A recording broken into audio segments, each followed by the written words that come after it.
Run up in your grip like my name was Search Warrant. Hey guys, I just got this vape from Treacherous Tony. It tastes pretty nasty, but I look cool with it, right? You guys should give it a try. Be cool like me. Nah, you look pretty stupid. And if you get caught with that thing, you're gonna be in big trouble. Besides, I heard Treacherous Tony is that lame guy who likes to come around and hang around little kids. If you're hanging with him, you must be lame too.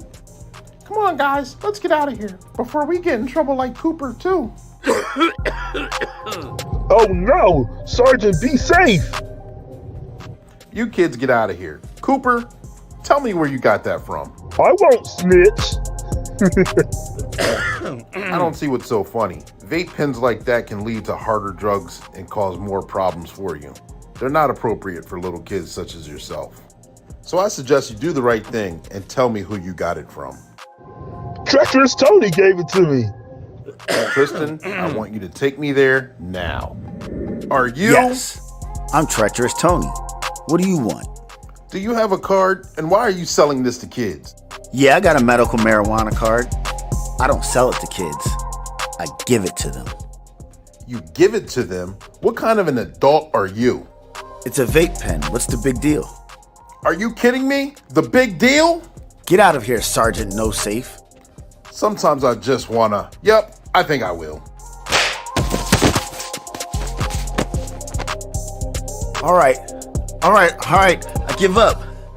I won't do it again. That's right, you won't. You're off to jail. Put your hands up and come with me. Remember, kids, what's made for adults aren't suitable for kids. Those vape pens may look cool, but they are not good for you. And that's your tip of the day to get you on your way. Oh no! Sergeant, be safe! Subscribe now.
Let's go start the show.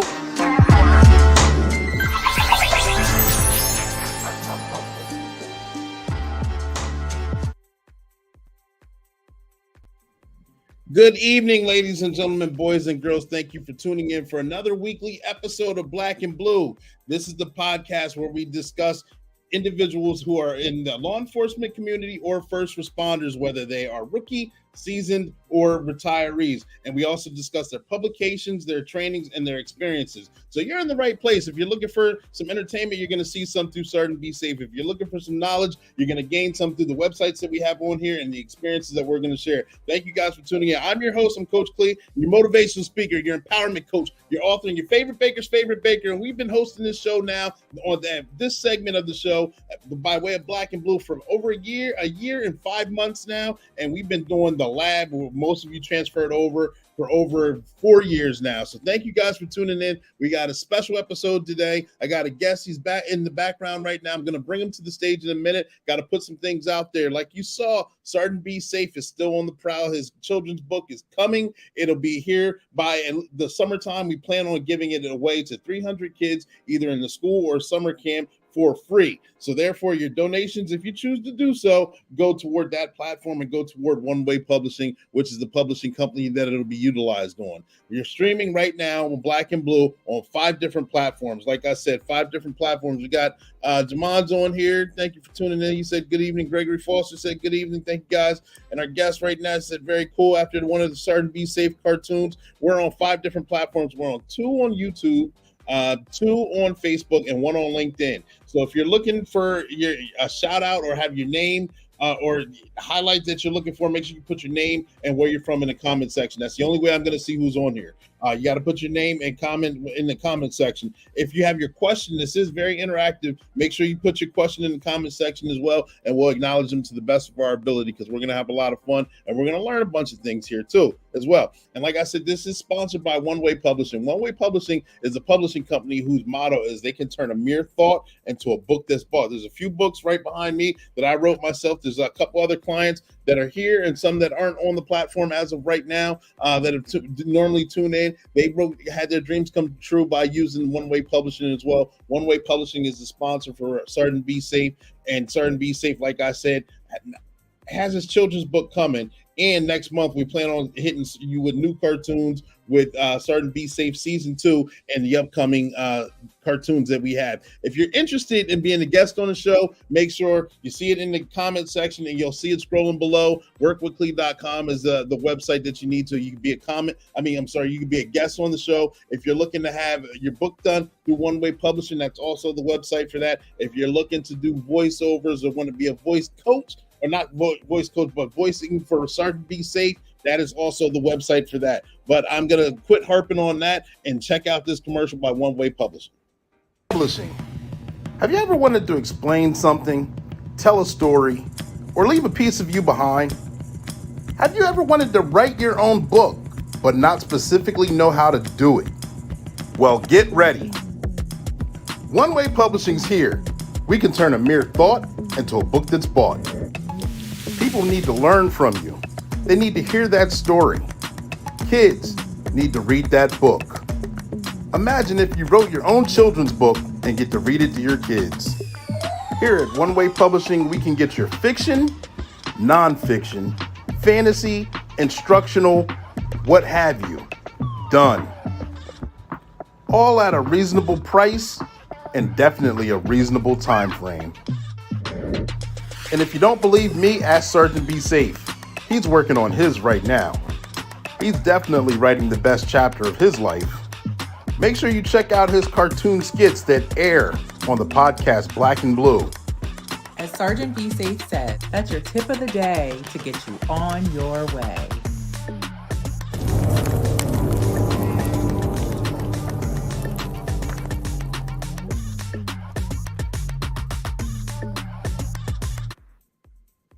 And there you have it. Like I said, that's the website, and that's the commercial for One Way Publishing. Make sure you guys check that out when you have the time. All right. Make sure you guys do that after the live itself. Make sure you hook me up with a couple of likes too as well, because we got some good information, and we need the likes, keep the algorithm going, and we got a lot of information and a lot of fun to share. And I'm looking forward to this live, because this one has been rescheduled, like I told you guys before, and he's got a great experiences and a great company he's coming forward with, and he's going to share some of these experiences and some of the knowledge that he has with it. Ladies and gentlemen, boys and girls, I'm going to introduce to you Quentin Williams. Quentin Williams is a former federal FBI agent. He's a former federal prosecutor. He's also held senior positions with the NBA and the NFL. He's also a guest academy guest host for the FBI Academy, where I'm sure he instructs the cadets very well. And I know he's also the CEO for D2C, which is dedicated to the community, his nonprofit organization, which we're mainly going to be discussing right now. Quentin, are you there? I'm here. Good to see you. Nice to see you as well. Thank you for making yourself available to come onto the platform. I appreciate you. Oh, it's my pleasure. It's been a long time coming. Yes, it has. Yes, it has. And that's so. Can you tell us a little bit about yourself, please? Sure. So my name is Quentin Williams, and I'm professionally I have a background in law enforcement, business, and sports. I grew up in Yonkers, New York, and I was born on the island of St. Thomas. Grew up in New York City for 4 years and then moved to Yonkers, New York. Did all my schooling in Yonkers, New York, K through 12. Was fortunate enough to, through challenges, through the crack epidemic, got a football scholarship, and it changed my life. Went to Boston College, played football with Doug Flutie. He was a teammate of mine. He won the Heisman, an extraordinary athlete. And after graduating from Boston College with an economics degree, I went to law school. Okay. And, the irony of that surrounds my matriculation at law school is I really couldn't read well. Yet I went to law school and kind of powered through it. I don't comprehend words the way my friends were able to comprehend words. I struggled for all of my learning years with that. Really through my adult years to still have the condition. But I learned to read really well using the tools I have in law school because I had no other choice. I had to figure out how to succeed, or else I was going back to do what some of my friends were doing, and they were killing it on the street, and being killed. So I got through law school with that condition and had the opportunity to practice law for a few months before being called by the FBI to be an agent, which changed my life. Again, I kept having these stages of change that completely pivoted my life. And the FBI did that for me as well. I can believe that to be so. Is that where you originally got your burning desire to get into law enforcement when they came looking for recruiting for you? Or did you have something in your psyche from either childhood, high school, college, or anything along those lines? I had no burning desire to be in law enforcement. Actually, when I was a kid, I remember when I was in the third grade drawing a picture of what I wanted to be. And I did draw a picture of a police officer. I used to watch a show called SWAT, Beretta, Starsky and Hutch. All these shows in the 70s when I was a kid were the most popular shows. But then there was an intervening event when the crack epidemic hit Yonkers. And Yonkers, although it is an extraordinary place now, when I talk about the way the police department works now, it's at a very high level. Good stuff they're doing. But back in the 70s, not so much. So I had a lot of bad experiences with cops when I was a kid, and it changed my mind. And when I became a teenager, I didn't want to have anything to do with law enforcement. I had some run-ins, and so that changed a lot for me. And then when I went to law school, the FBI was recruiting at my law school, and they approached me and said, "You'd make a good FBI agent. Do you ever consider applying?" And I said, "No, I don't want to be a cop." My friends were getting taken to prison by cops. Right. And then I rethought it, and I started to think about, I'm here complaining about the system and cops, and why not be a part of the change? But in order for that to happen, I'd have to learn the system. So I decided, okay, I'm going to apply to the FBI because I wanted to be part of the evolution of law enforcement, and I got in, and that was the beginning of my journey in law enforcement. Okay. Well, happy that you got in, and thank you for sharing that background and history of your origins. Through the process from college all the way up until they came recruiting and then you applied, did you have anyone in particular, or even through life, anyone who was a mentor towards you or helped influence you to become the person that you are today? My life is based on that because my skill sets are really, if they're average, that's good. My skill sets aren't high level skill sets. I don't consider it. I'm not saying this to be humble. I'm saying this because my reality is when you're not able to read the way my peers were reading, I wasn't able to read the way I couldn't study the same way. It would take me 4 or 5 times the amount of time to do the work. And so I'd be up all night because I knew I had to get out of our situation. We were in poverty. You know, I was on welfare for 17 years of my life. So we were in poverty, and I didn't want to be in poverty for the rest of my life. I knew that there were 2 opportunities to get out of that poverty. And so I just hedged my bets with those 2. It was academics and athletics. Okay. So I'm an all effort guy. I wasn't the most talented football player, but I outworked everybody. And it's the same thing with academics. I wasn't really the most talented, but I worked so hard that things started to click. And while I was going through these phases of my life, the struggles and challenges, I had great people around me. People, whether it was family or friends, my mother, my grandparents, who became like second parents after a pretty turbulent beginning. And then I had folks like Jason Brusman, who was an attorney, who convinced me to go to law school. And I didn't even know what law school was. I didn't know what a lawyer was, but he was a lawyer. So he said, you need to go to law school. And I applied with really mediocre grades from Boston College, and I got in. And because I got in, I had to go. It's not necessarily what you want to do when you have a reading deficit, the way I had it, because that's all you do in law school is read.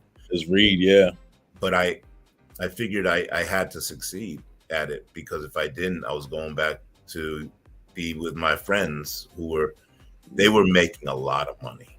And that was a driving force for me, because I was so impoverished as a kid. So I got through law school, and that started the journey into the law. And Jason Brusman was a big part of that, along with my mother and my grandparents, of course. But Jason Brusman came in, and he's the one who forced me to go to law school. At the time, I was a bouncer. I got out of school. I was an economics major. I couldn't find a job. I had some interviews. I didn't know what I was doing on the interviews. I really had no direction when it came to it. And so I had bounced at a big nightclub in New York City before my senior year in college. And then I got an offer to bounce at the biggest nightclub in the city called 1018. After I graduated, and 1018 was notorious. I mean, you look it up now, they have TV shows about it. 1018 had everybody in that club, from Michael Jackson and John Travolta to the biggest crack dealers in the nation. All in one place. So it was extremely dangerous, but it was celebrity filled, 4,000 people a night. And I thought that's what I was going to do. I was convinced this is what I'm going to do. I'm enjoying myself. I'm having a good time. I had people who were working with me. I had, like, Mariah Carey was a regular. Vin Diesel was one of my co-bouncers. He and I used to bounce all the time. Wow. All these incredible people that I met. And I didn't want to leave it, but Jay said, you're not going to do that forever. You got to do something else. You got to go to law school. And so that's where I went. Wow. Interesting enough. I mean, living the life, you get to see a lot of people come and go. Hey, Seti P's in here. What's going on? Thank you for tuning in. You get to see a lot of people come and go. You get to see a lot of entertainers. You get to see a lot of street level entertainers as well. So you get the mix, and you say 4,000 people a night, so it's packed. It's a lot of energy, and it's something that not a lot of people get to experience. So I can understand how you're like, I can do this forever. I'm pretty sure if you're not making, you're making good money, and if you're not, you're making a ton of connections in the process. So that either way, they go hand in hand to where you're like, I can do this for going on for until it stops, until the club closes, and then eventually you like you said, you go off into law school and you become a lawyer and then get recruited by the FBI. Can you tell us about your experiences while you were an FBI agent? Yeah, sure. So I was in the FBI for only 4 years, actually 3 years, 8 months.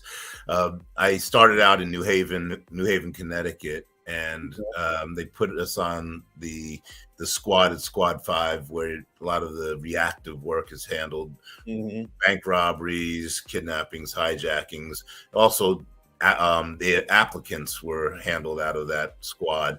So I was doing a bunch of stuff, but chasing down bank robbers, literally running after them in the street, that kind of thing was extremely exciting. As you can imagine, it was playing out my childhood fantasies when I used to watch Beretta and Starsky and Hutch.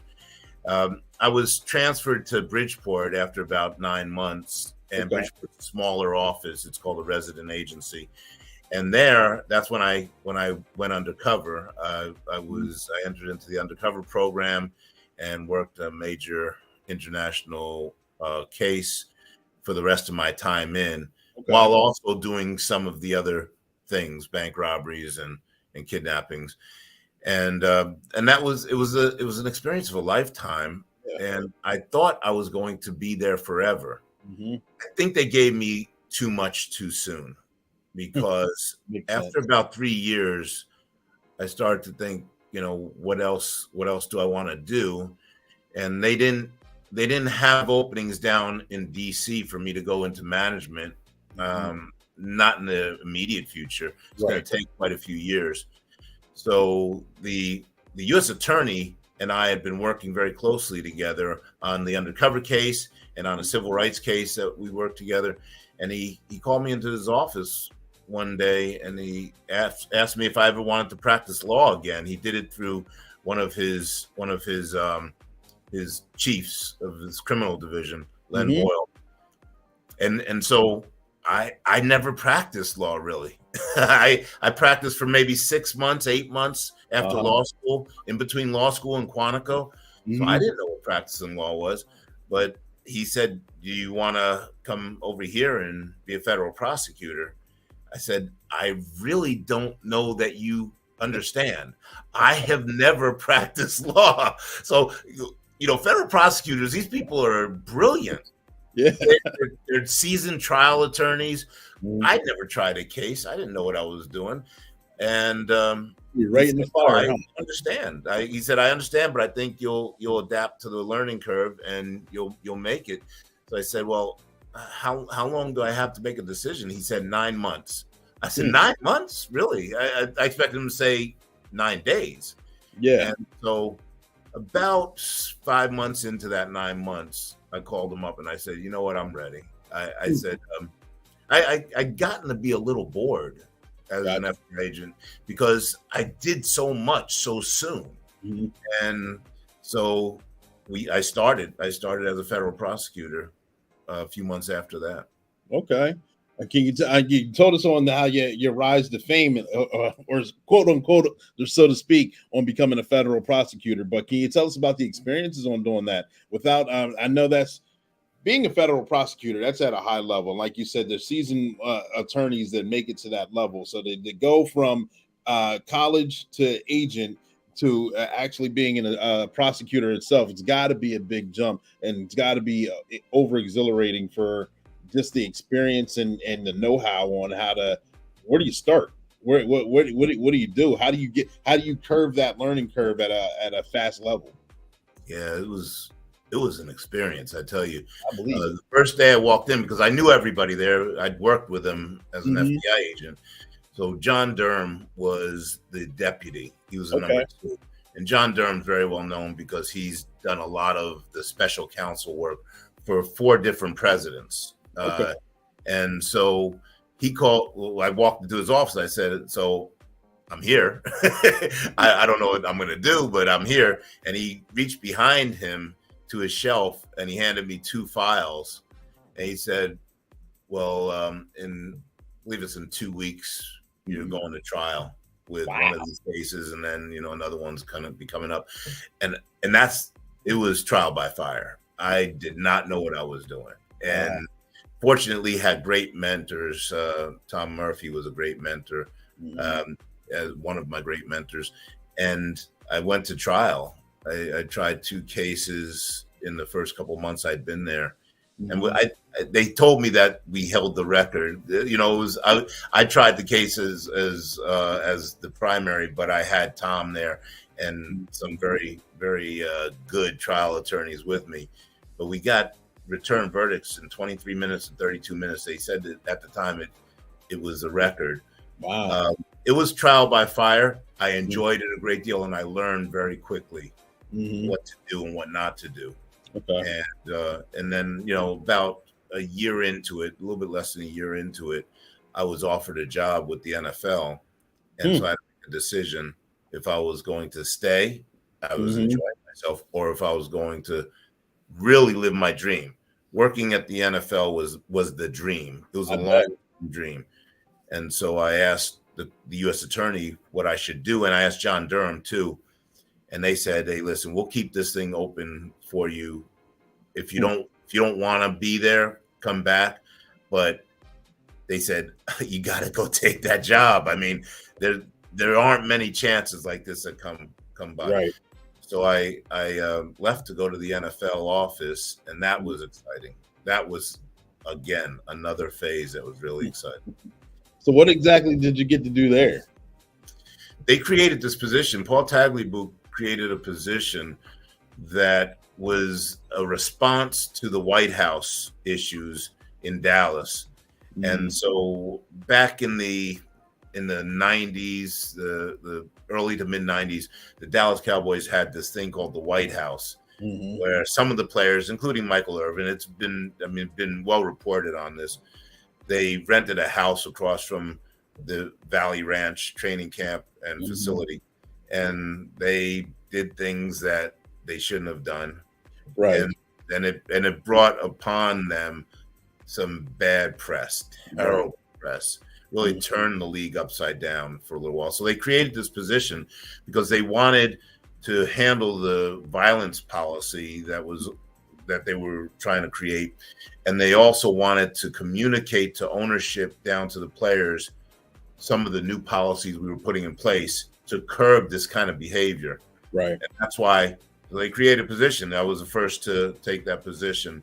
And it was a great opportunity because I traveled a lot. I was single, so I traveled, did 4 cities per week. Wow. Met all the owners and players and GMs and had a great time. Learned a lot about the league, but after about 2 years, it wore on me because it's a lot of travel. I bet, yeah. And I actually wanted to get into the business side of sports, and so I'd been recruited by a couple of teams over those 2 years to come to work for a team. And the Jacksonville Jaguars was one of them. I accepted a job with the Jaguars and asked them, the condition was I wanted to learn about the cap, the salary cap, the CBA. Right. And so that's what I did. I left to go down to Jacksonville and picked a good time to leave because we had some of the best years that Jacksonville ever experienced with Mark Brunell and Jimmy Smith and Fred Taylor and Tony Boselli and Keenan McCardle. We had a great. We should have gone to the Super Bowl. Should have won it. We had the best. We had a 14-2 record one year. Remember. And so I did that. I negotiated contracts. I ran a couple of departments, player administration and community affairs. And that came to an end after 3 years because I was recruited by the NBA. They were starting D-League, and they wanted to tap some new talent to be presidents of the new teams across the Southeast region. And I was picked to run the North Charleston Low Gators out of Charleston, South Carolina. that opened my eyes to a great deal of our history in America, because Charleston is steeped in history. It is. And so I did that for a couple of years and worked with Alex English, who's a good friend. He works with us now at D2C, and was an incredible coach. Of course, a Hall of Fame player, has his jersey retired at every level. And about 2 years into it, I get called into the president of the league to his office. And, my friend Chris Palmer, who was a head coach at one point, and he's just a lifelong coach, but he ran the Cleveland Browns at one point. He walked into my office in Jacksonville when he was the offensive coordinator, and he said, just got to tell you something. I don't know why I'm telling you, but I'll tell you, you are nobody in sports until somebody fires you. And I was like, what are you talking about? Like, where's this coming from? He said, yeah, you are nobody until you get fired in sports. He said, most people in sports get fired at some point, players and coaches especially. They all get fired. And I said, but I'm a front office guy. It doesn't apply to me. Well, when I went to the NBA, after about 2 years, the president of the league calls me in and he says, you're fired. Wow. It turned me upside down. They were having strategy concerns about the league. They wanted to change the personnel and change where the teams were. And they fired about 5 of us. But I had never been fired by anybody. I never lost a job. And I was a golden child. It was Charleston. They told me I was a golden child. They gave us a reality series on ESPN. It was incredible. Get fired out. So what am I going to do now?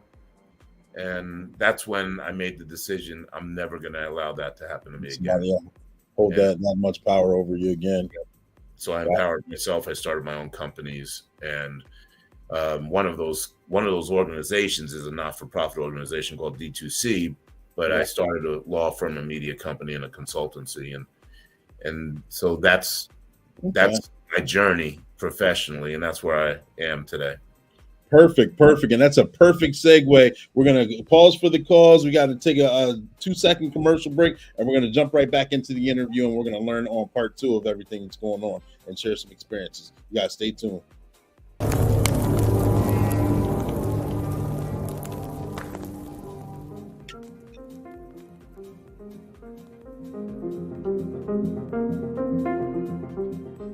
Excuse me, madam. You're standing still in a no parking zone. If you don't get a move on that body, I'll be forced to give you a ticket. Hey, it's Sergeant Be Safe. Danger! Danger! Excuse me, ma'am. The sign says no parking. I'm not parking. I'm just running into Dunkin' Buck to get my coffee. You are parked. You're outside of your vehicle and you're illegally parked in a fire lane. Parking in a proper spot and taking a few extra steps is not going to make you late for work. Matter of fact, here comes the fire truck now and you're in the way. This is going to cause a problem. I may need to just have this vehicle towed so the fire department can get in here and deal with this emergency.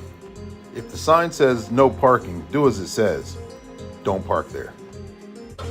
Oh my gosh, I'm so embarrassed. It would be my fault if a tragedy happened. Thanks for not giving me a ticket, Sergeant Be Safe. Now I know for next time. Well, just consider this your warning, and definitely let this be the last time. I'm Sergeant Be Safe, and it may seem minor, but it's very important. Make sure you park legally. And that's your tip of the day to get you on your way.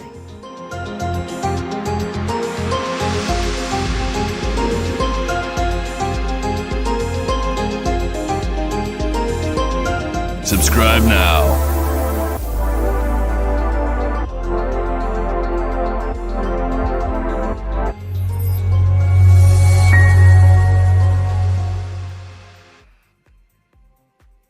All right, and we are back, jumping right back into the interview, ladies and gentlemen. I hope you guys are enjoying yourself. We learned a lot.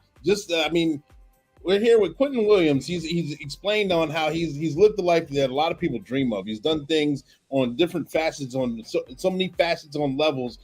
He's been an FBI agent. He's been a federal prosecutor. He's worked with the NFL, he's worked with the NBA, and then lo and behold, while at a top spot with the NBA, you get let go from your job, which lights another fire under you, to make sure that no one ever has that much power to let you go from an agency again. So therefore, you said you started 3 companies: a consulting company, a law firm, and then your dedication to the community nonprofit. Is that correct? Yeah, media company too. We Okay. do projects in digital and film, and branding. So yeah, the consultancy is basically as a speaker and as a strategist, and the law firm transactional work, and then dedication to community, which is really my calling. It's the reason why I was born. Okay. We call it D2C. D2C, exactly. So how is that your call? Why are you so passionate about this? I know this is kind of bridging the gap between the law enforcement and community, and kind of getting I believe I saw a clip of yours where it's if you had 20 seconds to explain something, that 20 seconds can be a game changer on both sides. Yeah, we believe that relationships are the foundational pieces for changing the climate, the current climate, this divisiveness. It's all about relationships. So we talk a lot in society about implicit bias, anti-racism, DEI, cultural awareness. All those things are very important, but we wrap it into a relationship building construct where we teach, and we have a curriculum that's been refined over 2 decades. We teach folks and facilitate strategy sessions for how to build more meaningful relationships. Okay. It's that simple. If we can get people, human being to human being, to see each other with empathy and compassion, we can change the dynamic in society.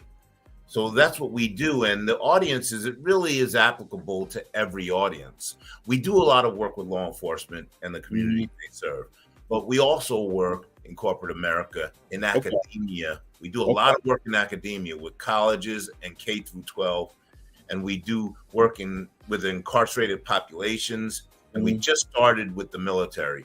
We are now at Marine Corps University at Quantico.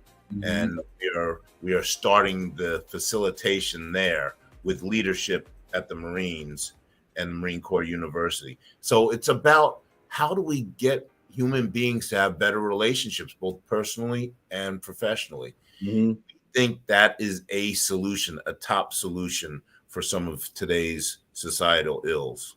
Yes, that's a good point. I know, and as we see, especially in the law enforcement community now, ever since COVID, law enforcement is very cyclical, where we're normally in the middle where we like to be, but sometimes we're at the very bottom of the cycle itself, where everyone hates us, no one needs us, where we get snide comments everywhere we go. Most times we're in the middle, like I said, where we're not liked by everyone, not loved by everyone, but just there. And then when we're needed, we're appreciated. Then coming out of normally a bad time, we're at the very height of it, where thank you for your service. We appreciate everything you do. You guys can't do anything wrong. And that lasts for a very short amount of time normally. Then it comes right back to one of those 2 rungs.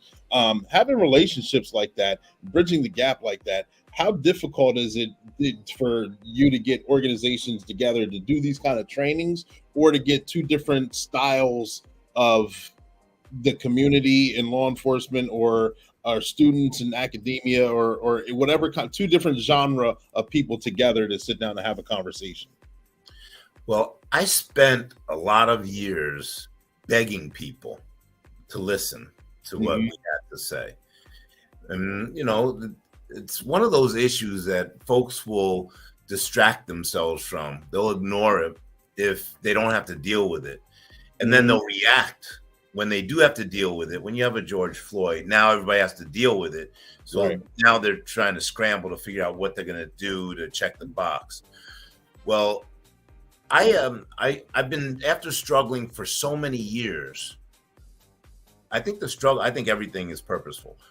After the struggle, we figured out exactly how to deliver this information through trial and error. We made many mistakes. And because we've been chopping that wood every day for Mhm. 2 decades. Wow. Now we've become known, and our Mhm. reputation is pretty good, and the data is excellent. So folks now approach us. Gotcha. We don't have to chase after it. They Mhm. approach us because they want to attack things in a different way. Mhm. Nice. And you said the process, the overnight success has been 2 decades in the making. 2 long decades, decades of struggle, strife. I'm talking about folks saying that they want to do something, never calling you back after Yeah. saying they want to do it. They're going to do it, and they never call you back. Hundreds of those. I would speak wherever I could because I wanted people to be exposed to what we were doing.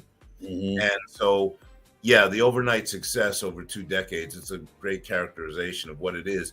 But I wouldn't change a thing because it forced us to refine what we're doing. And we delivered it all through story. We delivered it in a very special way. We attack hearts. That's what we focus on. We Nice. want hearts to open. Hearts, souls, and spirits. This is extremely spiritual for me. Not Okay. necessarily religious. Mhm. Spiritual, though. I believe that this is from a much higher power, from God that put me on earth to be a part of this, along with the faculty we have and the front office we have. These folks are committed and called to do this work because it's really about protecting life. It's about human beings looking out for other human beings, irrespective of where they come from, what they look like, who they love. All of that stuff doesn't matter. It's human being to human being. How are we going to treat each other? Nice and greatly needed, honestly. To open up hearts and the get it down to the nitty gritty and the shared, so human beings can actually get along with human beings. Let me ask you this: if you were holding a town hall, and the town hall wanted to get a certain law enforcement agency to come in there to either mediate or do a training, can you give us a mock example or just something from your experience on what would take place in that during that time frame? Sure. Well, we have about 60 hours of curriculum. We deliver typically 4 to 8 hours in the introductory phase. So folks get to see what it's about. And then if they want more, we give them more. And we also consult and guide them through policy as well. But we will open our hearts. So our faculty members are trained to deliver their own story in a way that will open up hearts so that vulnerability becomes a part of the session with the audience. They have to trust the people they're in front of. And so we start in that way. And the stories are pretty deep. And then we have the audience engage with each other. So we have law enforcement, just using law enforcement sessions as an example. We have law enforcement and the community they serve in the same room. This isn't in a sterile environment. And a lot of the community members actually don't necessarily like law enforcement. So these are the best ones because they're going to push back. Yes. And they're going to make people accountable at the same time. And so getting those two parties to appreciate each other and to embrace each other by the end of the session is a tall order. But we get it done probably 90% of the time. Okay. We have our ratings are 90 to 95% favorable. That's good. So I got into this thing thinking maybe 3 out of 10. I'll do 3 out of 10. We'll get maybe 3 people whose hearts will change out of 10. And we're getting 9 out of 10, 9.5 out of 10. That's and good. So they'll engage with each other. We will have solutions to some of the most pressing issues. And then we will give them the curriculum about building relationships. It's called the Recipe for Reconciliation. And this recipe has simple steps to get from where we are right now to that place of love. How do we get to love? That's the question. And so we will give them those simple steps. And we do it all through story. And then they have those tools to take back to implement immediately as soon as they leave that room, after engaging and building a relationship with somebody who they might not have necessarily appreciated prior to walking in the room. Right. Everybody's winning walking out of that room. Yeah, absolutely. The come to some sort of level of consciousness on the same level is a win in itself. Yes, absolutely. So you're also an author too, correct? Yes, yeah. I wrote a book, and for a guy who has a reading deficit, I never thought I'd even, Well, that's a feat in itself. I mean, I know I know authors. I'm an author myself, so writing a book is a tall task. It's a huge accomplishment. It's very prideful when you get it done. Trust me. And then to have a reading deficit on top of it, I know that's no small order in itself. So I commend you for that. Your publication, what exactly did you write on? So I have it's a small book. I'm writing another 2 books as well, and Okay. those are going to be great books. But this book is it's really what it was an essay to my son. That's what it was. I wrote it in response to being stopped in drug interdictions for about a decade. And I was being stopped going up and down the highway I-95 to New York from North Carolina. And I would get stopped, and the interaction would take 2 minutes with the trooper. And because it happened so quickly and so seamlessly, my former wife thought that it would be a good idea if I would write a book about how I interacted with the police.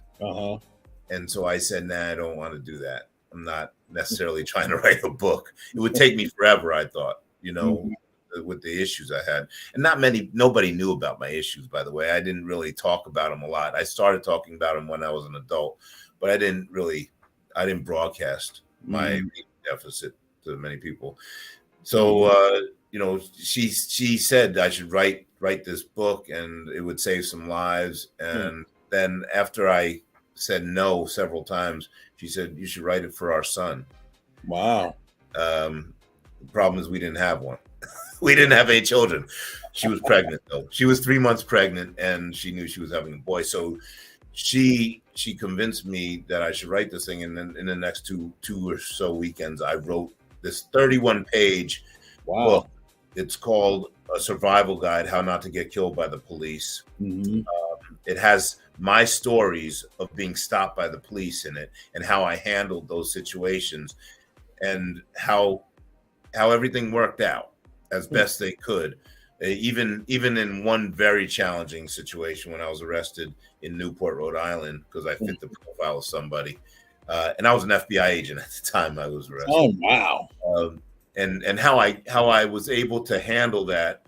And so I give tools in the book for folks so that they can handle their traffic stops properly. And it helps cops because, as you know, cops want to be safe. That's the number one thing. And so this makes them safer when the drivers and passengers know what not to do and what to do. And so that book has been distributed tens of thousands of times across the nation, and with our programs and online. And it's worked out really well and given us a lot of confidence that there are solutions out there. Good. If anyone wanted to get a copy of that publication, how would they go about doing so? If you just go to dedicationtocommunity.org, that's dedicationtocommunity.org. There's a place on the page to buy the book, and I've donated the book's proceeds to D2C, so I don't make any money off the book. I didn't write it because I wanted to make money. I wrote it for my son, actually, and I wanted to have a conversation with my son when he turned 8 about how to engage with the police and how to build relationships. And he's 10 now. I haven't had the conversation fully with him because I want so much to preserve his innocence, but the time is coming, and I'm gonna have to have a conversation with him. And I have a daughter who's only a year younger than him. So between Quinn and Bella, my two babies, I'm gonna have that conversation, and I have a book now for them to read while I'm having that conversation. Nice. That makes it a lot easier. And not only did you write it for your son and daughter, and we appreciate it, The law enforcement community appreciates it, and I know a lot of just for community relations in itself. I know there's people out there that appreciate it too. It seems like it's a lost art, lost knowledge. The older we get, the more I remember seeing McGruff the Crime Dog commercials. I remember Officer Friendly. That's a little before my time, but I remember watching some of the VHS tapes that they would come in during school breaks, and they would teach you certain things you do for certain situations, certain things you don't do. Speaking yes, no's, thank yous, please, sir, ma'am, just the small things that get you, that take you far places. Smokey the Bear, only you can prevent forest fires, how to properly put out a forest fire. And I'm like, I'll never be in the woods, so I don't have to worry about it. But I mean, those things get ingrained in you at a young age. So now that things like that have dwindled, I'm pretty sure your book is a great resource for individuals that coming in this generation and generations behind us that actually look for knowledge and have no idea how to interact with a traffic stop. I remember while working, I'm not going to give a full example, but while working, I remember there was a individual who was pulled over and had no idea to pull to the right, to the left. Was very nervous, got out the car. Bad mistake. Never want to get out the car, ladies and gentlemen, when you're on a traffic stop. But he didn't know what to do. He's like, I'm sorry, what exactly do you need? Driver's license, registration, insurance. Didn't know where any of those items were. Panicking, sweating, heart beating, just a simple, your nose out your mouth, have a seat, take a couple seconds, calm down, and we'll have a conversation, as opposed to just frantic and not knowing what to do and then reacting out of nervousness, which could be mistaken for something else. So just having that little bit of knowledge early on, it could be a huge game changer. It is a big deal to be prepared for it, because there's a good chance, if you're a driver, that during the course of your lifetime, you're going to get pulled over. Even cops get pulled over. So there's a really good chance, almost like I'd say probably 99% chance you're going to get pulled over if you're a driver, because that's just, that I've had chiefs tell me that they could pull every person driving over at some point during their drive, because folks go over the line, they run, through stop signs a little bit too much, they go whatever it is, there's a reason to pull everybody over. So be prepared for it. And that's why we are distributing this book, because we want folks to be prepared. We want cops to be safe. It's a pro-cop book, by the way, even though the title is, it's slightly provocative, obviously, how not to get killed by the police. But that title was given for a reason, not to be provocative, right? Because of some of my clients who are entertainers and sports figures who would call me at 2 a.m. after being pulled over, after going to their old neighborhood when I told them not to. Will go to their old neighborhood with a lot of money, a big car, and a lot of jewelry, and hang out with the people that they used to hang out with who were not doing the right thing. Exactly, yeah. And they would call me at 2 a.m. and say, how do I not get killed by the police? I'm being pulled over. So I said, that's the title of the book. I've gotten that question so many times over the last 25, 30 years. And I made sure that I titled it that, but I made sure also in the preface to note that I believe that a great number, the vast majority of cops are there for the right reason. This is not about all cops are bad. This is about the vast majority are great. They're sacrificing, putting on a vest like you do for people they don't even know. But there are a few. There are some who we need to get out of the industry. And I think that's indisputable. Oh, no, I'm not going to argue that at all. Absolutely. There's always a couple bad apples in whatever bunch of occupations that you pick. Absolutely.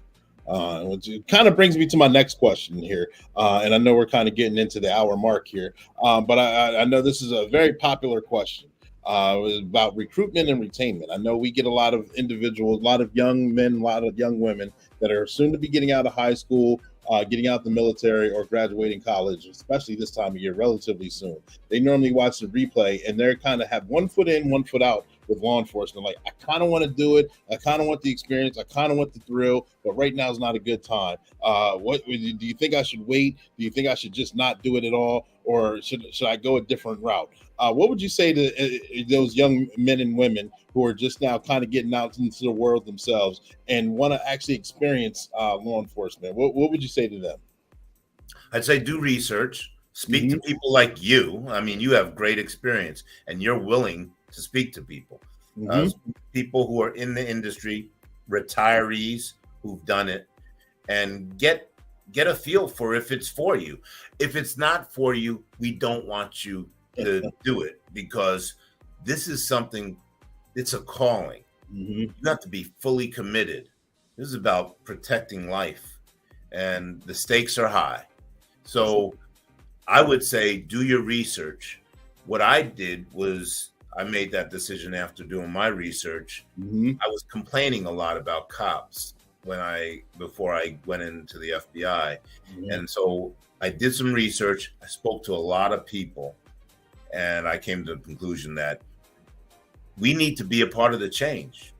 We need great people to be a part of this change. Like what you're doing, you're not just doing what you're being paid to do on the streets. This is something that you're doing to protect life. You've created a podcast. You've created a platform to inform society about these very pressing issues. And it's because you're committed to it. This is why you were born. We believe there are a lot of folks out there who fit that mold. Extremely competent, talented people, and we want them to give it a shot. But we need them to be encouraged and inspired. Yes, and folks like you, that's what you do. You play a huge role in inspiring people, because they look at you and they say, "Wow, look at the lives he's changing. Look at what he's doing." And he's not necessarily just talking about how cops are great. He's talking about the mistakes. He's talking about how community members are right in pushing back sometimes. He's reasonable. That's what we need in order to move forward. Thank you. I appreciate that. I appreciate those accolades as well. Ask you the second part of the question here. For those, it's no big secret, agencies are having a problem hiring all over the country for various jobs. But in law enforcement in particular. So you got guys who are 10, 15, 20, 25 years. They're coming they're either in the middle or toward the end of their career now. And the thing that's going around is the quiet quitting. You're feeling the pressure from above. You're feeling the pressure from below. You're feeling it from admin. You're feeling it out on the street. So many different things. Everything's pressure. What would you say to those officers that are seasoned, that still have a little bit to go? What would you say to help them revamp their style, to find motivation to make it to the end, if that's what they choose to do? That's a great question. So we have this happen all the time, where that officer that's between 10 and 20 years is in the audience when we are facilitating and teaching, and they're just burned out. They're disillusioned because they're constantly being attacked. But they are in it for the right reason. They got in it for the right reason. They want to stay in it for the right reason. But all this other stimuli that's coming at them, that's negative, painful. So now they're just looking to retire. So they're crossing the X. Putting X's by each day that they have left, and they're constantly on the countdown. Right. What we find is that those individuals can be encouraged if they know that they're loved, that what they do makes a difference, because that's why they get into it, to make a difference. So we don't go into these education sessions to beat up cops. Quite the opposite. We go in to inspire and encourage them, because what they do it's fascinating, but it's needed, and we honor them. We love them so much. So these officers who are at that point, they need encouragement. They need to know that what they're doing on a daily basis, the risks they're taking, that you're taking, that it means something. And so we are a part of that. We implore society community by community, to do the same thing, to encourage the officers that, you know what, we really do need you, and we want to know you, and we want to be there to support you. But it's a process. It doesn't just happen where community does that. Community's hearts have to open too. They have to see the officers as human beings, not as robots. And so that's why we bring them together in the way we do, so that they can see the humanness of these officers, and then be supportive in going forward in how they're addressing some of the issues together collaboratively.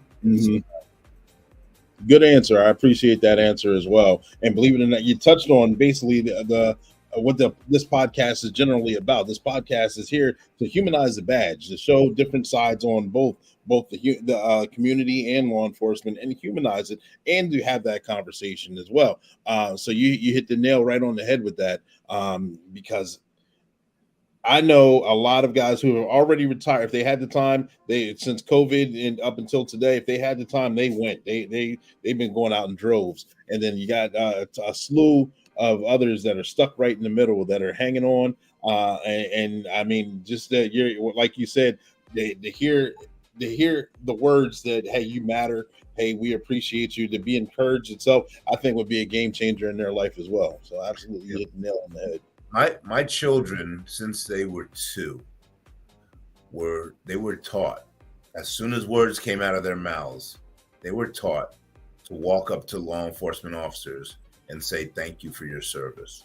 From the time they were 2, they're 9 and 10 now. They do it unsolicitedly now, all the time. Thank you for your service. They look the officers in the eye and they say those words.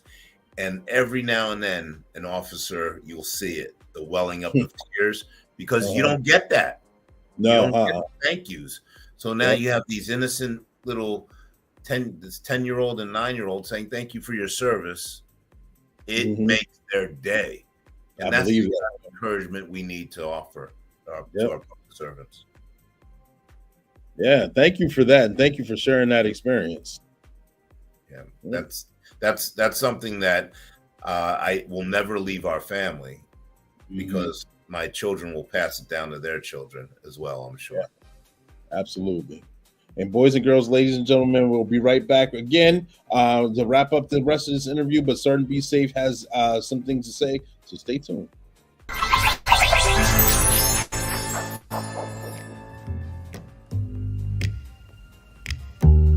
Hello, ma'am. Send me gift cards and your credit card numbers over the phone. Once Chance Wilder gets all of her information, we're going on a shopping spree. I'm talking Gucci, Fendi, and Prada. I'll send the police to your house. You mean to tell me that if I don't send you my credit card numbers over the phone, you're gonna come to my house and arrest me? Absolutely. I love shopping on Amazon Prime, especially when everything is free 99. I can't believe people are so gullible. Sergeant Be Safe, you're right on time. Can you help me? I sure can. Hello, Wild Chance. Oh no, Sergeant Be Safe. Never give out any credit card information over the phone. I can't believe you led Be Safe right to us. Run, you fool. Me? It isn't my fault. It was your idea. You're caught and going back to jail. Remember, folks, don't buy gift cards and give that or credit card information over the phone, especially to a stranger. It could be Chance Wilder and his partner getting ready to rob you blind.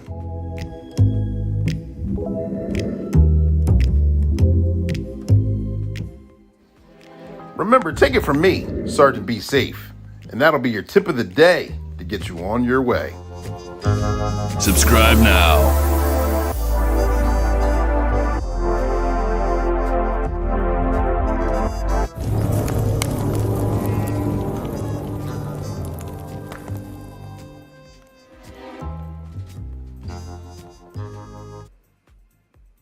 And we are back, ladies and gentlemen, boys and girls. Thank you guys for tuning in. We appreciate you. Quentin, I appreciate you donating your time and coming on the platform. I truly do. Hearing your experiences, I mean, you've lived an incredible life. You've done so many wonderful things, and giving back to the community in every which way that you can is highly needed. And not only me, but I'm sure everyone here on the platform and those of you that will see the replay truly appreciate you. But before we go, I just want to ask, and through the course of conversation, I may have forgot to ask a question, or I may have jogged your memory. Is there anything else that you would like to say right now? The floor is yours. Well, I would like to say this. Clee, I really appreciate you. Thank you. I appreciate what you do. You don't have to do this. You can collect a check. You can do what you have to do your job, and go home, and that's it. But instead, you've decided that you're going to ensure that you use your platform, the platform you have, to further your calling. I firmly believe that you are living in your calling. So thank you for what you do. We are proud of you, proud of the people like you who have decided to sacrifice the way you have. And we're honored to be working with you. And if anybody is interested in learning more about what D2C does, I would say, please feel free to go to www.dedicationtocommunity.org, dedicationtocommunity.org, and just look at what we're doing across the nation. We're always looking for more people to support us in whatever way you can. It's not just about money. It's about giving your resources, your time and effort, energy, and treasures to this mission. It's a movement, and we're proud to be a part of the movement. Absolutely. I'm proud to have you on the show, and I'm enjoying watching your movement flourish. It's, like I said many, many times before, it's very needed and it's very applicable. I've seen a couple clips before we actually got you on the platform, and just to see the engagement on how certain individuals, I saw some in Florida, a couple others in various other places, and that it starts off a little rough like anything, but think there's a positive outcome, and that's needed. That's needed on both sides. It's needed on both sides. And so I appreciate you as well for bridging that gap and living in your calling it yourself. Thank you, sir. Thank you. It's a pleasure to grow together with folks from different places, and this is what we were born to do. So we're going to keep doing it.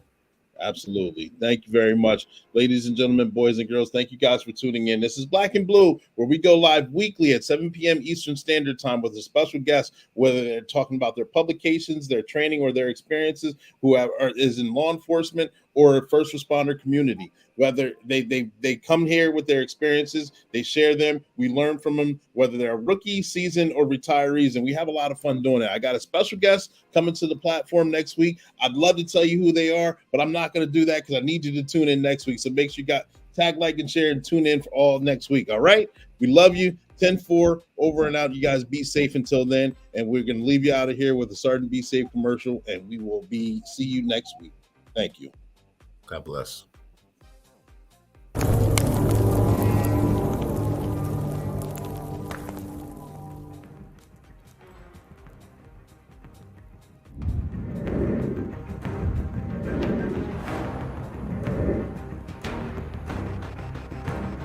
I'm over here counting my stash.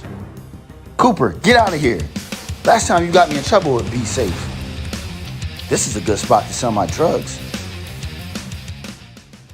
Sergeant, be safe. We just got a call for suspicious activity. Copy that, dispatch. Captain Chaos and his K9 Kraken along with me are just now arriving on the scene. We'll stop and check it out. 10-4, Sergeant, be safe. Oh no, cops! I'm out of here. Release the Kraken.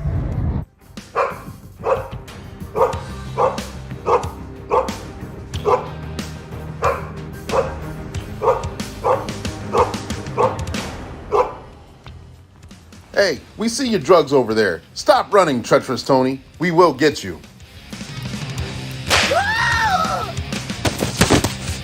All right. I give up. I won't do it again. Yeah, you say that all the time. I'm sick of going to jail.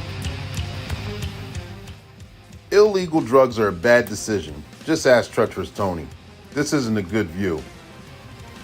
Take it from me, Sergeant Be Safe. I want you to make good decisions. And that's your tip of the day to get you on your way.